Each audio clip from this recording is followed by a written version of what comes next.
এই মেয়েটি প্রথমবারের মতো এক ব্যক্তির সঙ্গে দেখা করতে রাজি হয়। সে তখন ছেলেটিকে জানায় সে একটি হলুদ রঙের ছোট ব্যাগ কাঁধে নিয়ে আসবে, যাতে তাকে চিনতে সুবিধা হয়। মেয়েটি যখন ছেলেটির পরিচয় জানতে চায় তখন সে অদ্ভুতভাবে বলে, আমি তোমাকে খুঁজে নিতে পারবো। এই কথায় মেয়েটির একটু খারাপ লাগে। সে তখন ফোনটা নামিয়ে রেখে ভাবে যে এই লোকটা একটু অদ্ভুত। কিছুক্ষণ পর আবারও ফোনে মেসেজ আসে যে আমি তোমাকে খুঁজে পেয়েছি। মেয়েটি তখন অবাক হয়ে যায়, কারণ সে তো এখনো কাউকেই দেখেনি।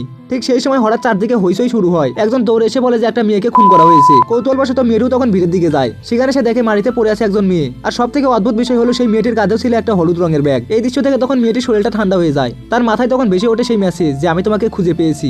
বয়সে তখন দ্রুত নিজের হলুদ ব্যাগটা জামা দিয়ে ঢেকে ফেলে। এরপর সে চুপচাপ ভিড় থেকে বেরিয়ে বাড়ির দিকে দৌড় দেয়। এরপরে লিফটে ওঠার সময় তার সঙ্গে ওঠে আরেকজন মহিলা। অন্য কাউকে পাশে পেয়ে মেয়েটি তখন একটু স্বস্তি পায়। কিন্তু ঠিক তখনই তার ফোনে একটা নোটিফিকেশন আসে যে আপনার ম্যাচ সম্পূর্ণ হয়েছে, আপনার সঙ্গে এই মুহূর্তে আপনার পাশেই আছে। মেয়েটি তখন হতভম্ব হয়ে যায়।